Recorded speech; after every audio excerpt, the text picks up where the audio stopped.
అడుగు అడుగునా ధనదాహం, అధికారంపై అధిక మోహం, వ్యసనాలపై తగని వ్యామోహం. అడుగు అడుగునా ధనదాహం, అధికారంపై అధిక మోహం, వ్యసనాలపై తగని వ్యామోహం. ఆధునిక సమాజమేవో ఆటవిక సమూహం, స్వార్థపరుల సందోహంలో ధర్మం ఉనికేవో సందేహం. మనసున్న మనిషికి ప్రతి నిమిషం ఎదురయ్యేను ఓ పద్మవ్యూహం, పద్మవ్యూహం, పద్మవ్యూహం.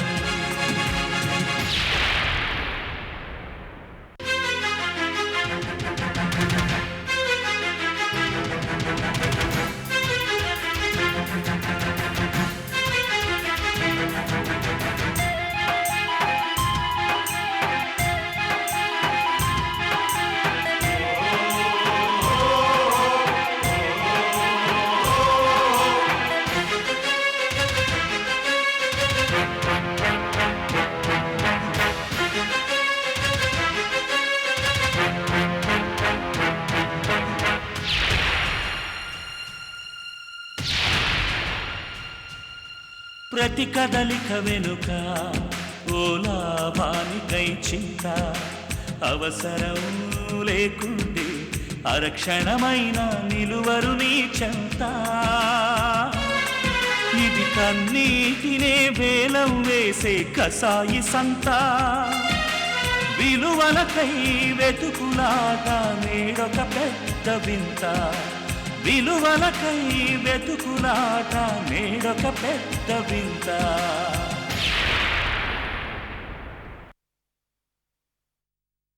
డియర్ మెంబర్స్, మీ అభిమానానికి కృతజ్ఞతలు. కాకపోతే నాదో చిన్న రిక్వెస్ట్. నాకా వయసు అయిపోయింది, ఏదో కాలక్షేపానికి క్లబ్కి వస్తున్నాను. కాబట్టి మీలో ఎవరైనా ముందుకొచ్చి ప్రెసిడెంట్గా బాధ్యతలు స్వీకరించి నన్ను రిలీవ్ చేయాల్సిందిగా కోరుతున్నాను. లేదు సార్, మీరు ఈ పోస్టులోనే ఉండాలి. మరొకరు పోటీ చేసే అవకాశమే వద్దు. ఎప్పటికీ మీరే మా ప్రెసిడెంట్. మీరేమీ చేయొద్దు. తగిన సలహాలు సూచనలు ఇచ్చి మమ్మల్ని నడిపించండి చాలు.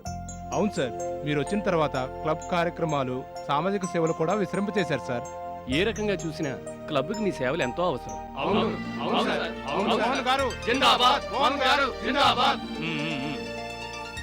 ప్రెసిడెంట్ పదవికి పోటీ లేని కారణంగా శ్రీ మోహన్ గారు ఈ టర్మ్ కూడా ప్రెసిడెంట్ పదవిలో కొనసాగుతారని చెప్పడానికి సంతోషిస్తున్నాను. పోటీ లేని కారణంగా అని సెక్రటరీ గారు నోరు జారటం సభ్యుల హక్కులకు భంగం కలిగించడమేనని చెప్పడానికి నేను విచారిస్తున్నాను. కృష్ణేశ్వరరావు గారు, ఏమిటి మీరంటున్నది? ఓ నలుగురు సభ్యులు కూర్చుని నిర్ణయం తీసుకున్నంత మాత్రాన శ్రీ మోహన్ గారు ఏకగ్రీవంగా ఎన్నికయ్యారని చెప్పడం తొందరపాటు చర్య అవుతుంది. దీన్ని నేను అపోజ్ చేస్తున్నాను. ప్రెసిడెంట్ పదవికి నేను పోటీ చేస్తున్నాను. మోహన్ రావు గారికి వ్యతిరేకంగా మీరు పోటీ చేస్తారా? అవును, చేస్తాను. కలకాలం మోహన్ గారే ప్రెసిడెంట్గా కంటిన్యూ అవడానికి మనది రాచరిక వ్యవస్థ కాదు, ప్రజాస్వామ్య వ్యవస్థ. కాబట్టి ఏ పదవికైనా పోటీ చేసే హక్కు సభ్యులందరికీ ఉంటుంది. నేను కాదనటం లేదు, కానీ మోహన్ గారి అనుభవం, అందించిన సేవలు, సేకరించిన విరాళాలు, ఆయన సాధించిన అభివృద్ధి ఇవన్నీ దృష్టిలో పెట్టుకునే వారిని ఎంపిక చేయడం జరిగింది. క్రమం తప్పకుండా మోహన్ గారికే ప్రెసిడెంట్ పదవి కట్టబెడుతున్నారు కాబట్టి ఆయన పనులన్నీ చేయగలిగారు. ఆయన స్థానంలో నేనుంటే అంతకు రెట్టింపు అభివృద్ధి సాధించేవాణ్ణి. అందుకే నేను పోటీ చేస్తున్నాను. డియర్ ఫ్రెండ్స్ అండ్ మెంబర్స్, గౌరవనీయులైన కృష్ణేశ్వరరావు గారి వాదనతో నేను ఏకీభవిస్తున్నాను. ప్రెసిడెంట్ పోస్ట్కి ఎన్నికలు జరగాల్సిందే. ఇంతకు ముందు ఆ పదవి నాకు వద్దన్నా అభిమానంతో మీరంతా ఆ పదవిలో నన్ను ఉండమన్నారు. మీ మాట కాదనలేక సరే అన్నాను. ఏకగ్రీవంగా ఎన్నికైతే అది వేరు. ఇప్పుడు పోటీ అంటూ వచ్చింది కాబట్టి నేను వెనకడుగు వేసే సమస్యే లేదు. ఇంతవరకు ఎలక్షన్లలో నిలబడకూడదని అనుకున్నాను. కానీ ఇప్పుడు మిత్రుడు కృష్ణేశ్వరరావు గారు ఇచ్చిన స్ఫూర్తితో ప్రెసిడెంట్ పోస్టుకి నేను పోటీ చేయాలనుకుంటున్నాను. చేస్తాను.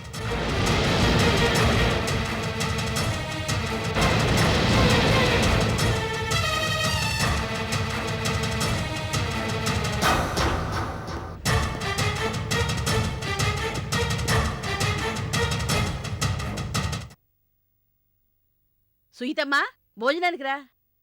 ఇది చదువొచ్చేస్తాను పెంచలమ్మా. ఏంటో నీ సంగతి అర్థం కావడం లేదు. పుస్తకాలుంటే చాలు, భోజనం అక్కర్లేదు, నిద్ర అక్కర్లేదు, ఎవ్వరూ అక్కర్లేదు. మరీ ఇంత పుస్తకాలు పురుగైతే ఎట్టాగమ్మా?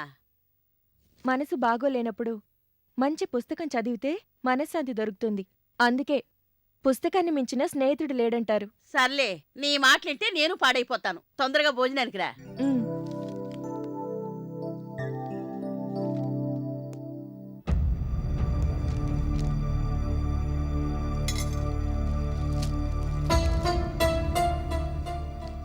ఏంటమ్మా, షాపింగ్కి వెళ్ళొస్తున్నావా?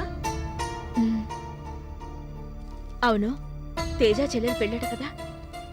ఎవరు చెప్పారు?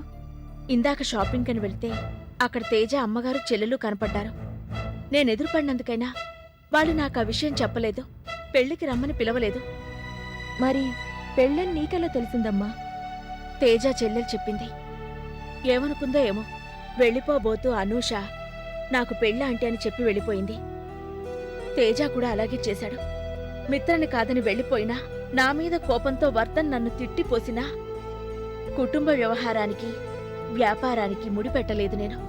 అలాంటప్పుడు మర్యాద కోసమైనా నా చెల్లి పెళ్ళి అని తేజ వచ్చి చెప్పొచ్చు కదా. అదీ లేదు. చెప్పడానికి మొహమాట పడ్డాడేమోనమ్మా. మొహమాటం దేనికి? ఆడపిల్ల పెళ్ళని చెప్తే మనము సంతోషిస్తాంగా. ఏమిటో మనుషులు, చేసిన సహాయాన్ని కూడా ఇట్టే మర్చిపోతారు. పెళ్లి విషయం చెప్పలేదని వాళ్ళను నువ్వేమన్నా అన్నావా అమ్మా? నేనేం అనలేదు సుహిత. వాళ్ళలా ప్రవర్తించారని మనము అలానే ఉంటే సంస్కారం అనిపించుకోదు కదా. అందుకే ఆ అమ్మాయి పెళ్ళని చెప్పగానే కాంగ్రెస్ చెప్పు వచ్చేశాను. పోనీలే అమ్మా, ఇంక ఈ విషయాన్ని వదిలే. వాళ్ళ పేరు చెప్తేనే నాన్నగారు మండిపడతారు. అందుకని నాన్నగారికి ఈ విషయాలేమీ చెప్పకు. ఉన్న తలనొప్పులు చాలక ఇవి కూడా ఎందుకు? ఈ విషయం గురించి ఎక్కువగా ఆలోచించి మనసు పాడు చేసుకోకు. పెంచలమ్మ భోజనానికి రమ్మని గంట నుంచి పిలుస్తోంది. ఇప్పటికైనా వెళ్ళకపోతే తిట్టిపోస్తుంది. భోంచేద్దాం రా అమ్మా.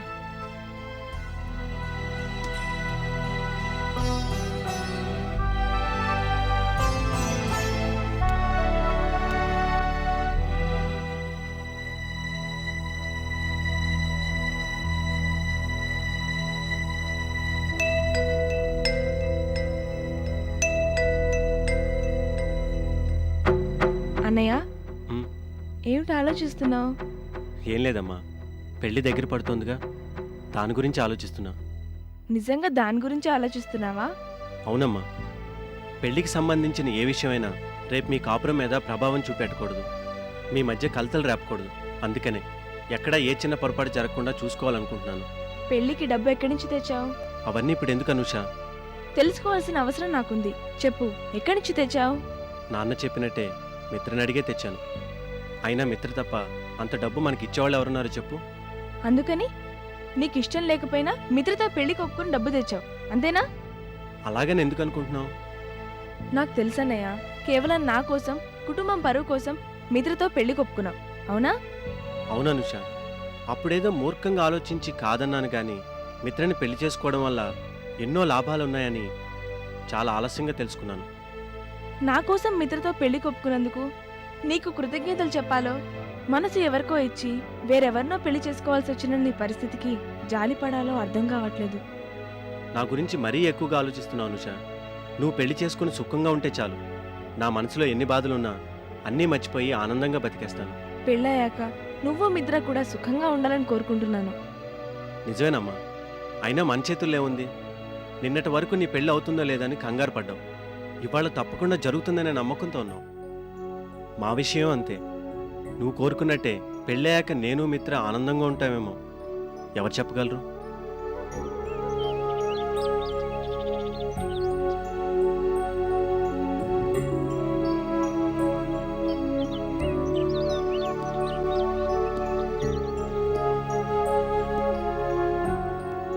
ఎవరి కోసం ఆ ఎదురు చూపులు?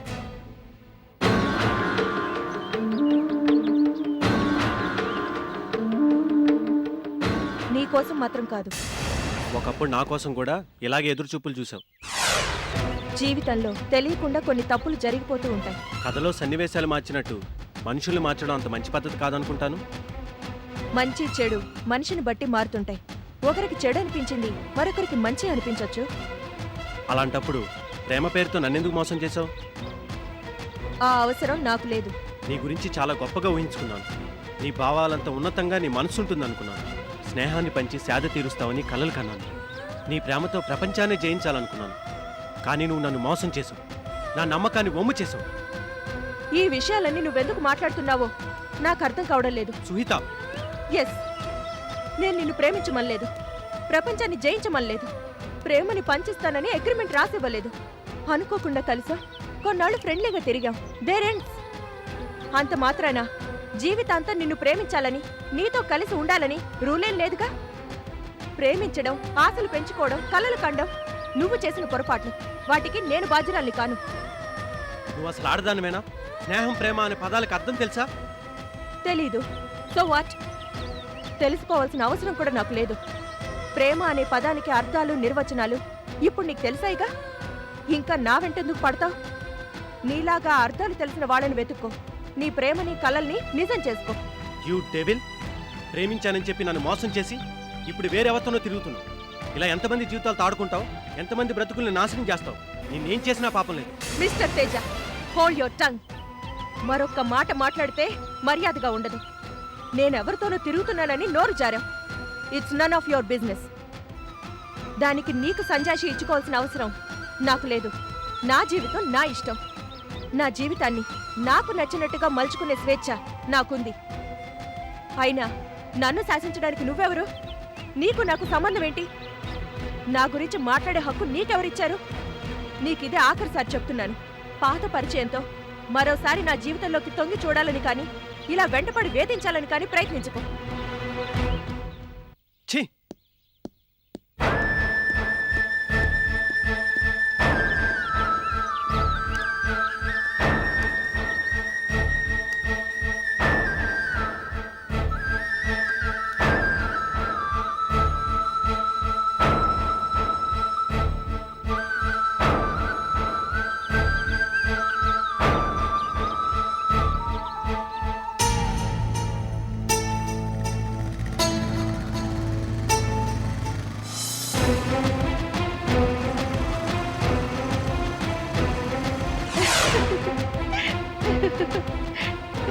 ఇలాంటి నవ్వును చూసే అనుకుంటా రవీంద్రుడి గీతాంజలిలో ఆ నవ్వును చూస్తుంటే భూమిపై అందం గెంతులేస్తున్నట్టుంది అని వర్ణించాడు.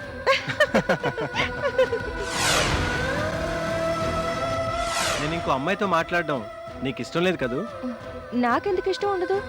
ఎందుకంటే నీకు నేనంటే ఇష్టం కాబట్టి.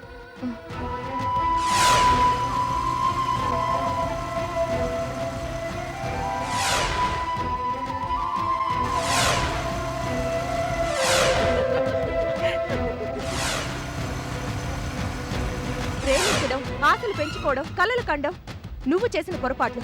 నన్ను శాసించడానికి నువ్వెవరు? నీకు నాకు సంబంధం ఏంటి? జీవితాంతం నిన్ను ప్రేమించాలని, నీతో కలిసి ఉండాలని రూలేం లేదుగా.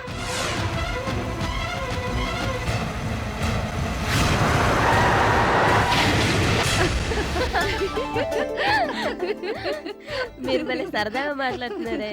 మా మిత్ర ఎక్కడుంటే అక్కడ నవ్వులే నవ్వులు, సందడే సందడి. అది పెళ్లి కూతురు వస్తే గాని ఇంటికి పెళ్లి కల రాలేదు. చీర చాలా బాగుందే. అంటే చీరే బాగుందా? నేను బాలేనా? నువ్వు కట్టుకోవటం వల్ల చీరకు అందం వచ్చిందో, ఈ చీర వల్ల నీకు అందం వచ్చిందో చెప్పటం చాలా కష్టం. నీకు చాలా బాగా మ్యాచ్ అయింది. చక్కగా పీటల మీద పెళ్లి కూతురులా ఉన్నావు. ఎంత బాగా చెప్పిందో చూసావా? మాట్లాడటం కూడా ఒక కళ. అందులో మన మిత్ర ఎక్స్పర్ట్. అది మాత్రం నిజం నాన్న. కబుర్లతోనే కడుపు నింపేస్తుంది. నిన్ను ఈ కాలంలో అలాగే ఉండాలమ్మా.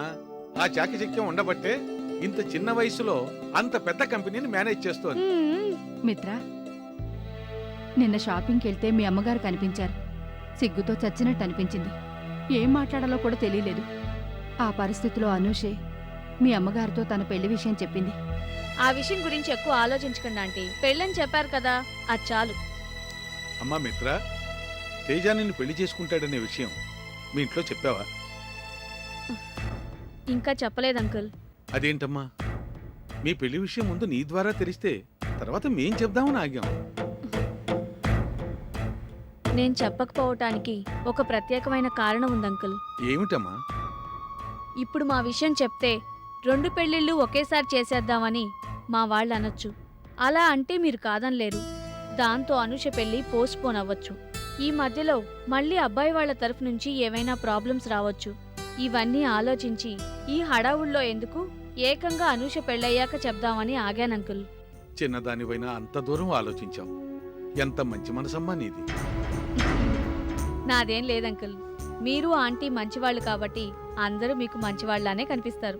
సరే గాని ఇంతకీ పెళ్లి పనులన్నీ అయిపోయాయా? ఇంకా ఏమైనా బ్యాలెన్స్ ఉన్నాయా? దాదాపు అన్నీ అయిపోయినట్టే.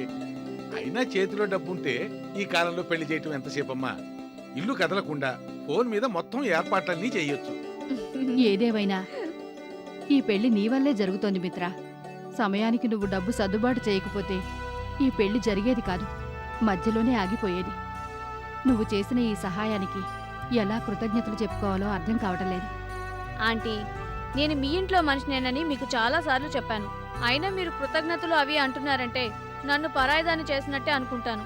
మరొకసారి డబ్బు విషయం మాట్లాడినా కృతజ్ఞతలన్నా ఇంకా నేను అసలు పెళ్లికే రాను. ఆ పని మాత్రం చెయ్యకమ్మా, నీకు పుణ్యం ఉంటుంది. నువ్వు లేకపోతే పెళ్లిలో అసలు సందడే ఉండదు.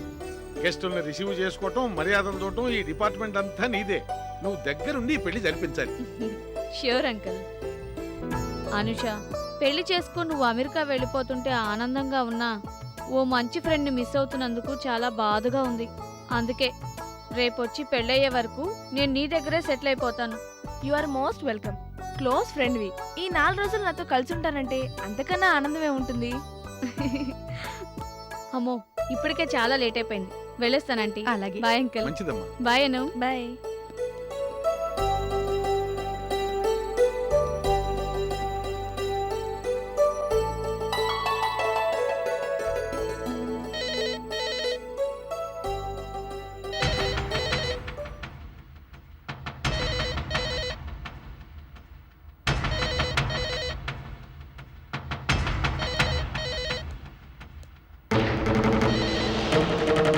హలో, అవును గోపాలరావు గారి ఇల్లే. నేను తేజ చెల్లెల్ని. చెప్పండి.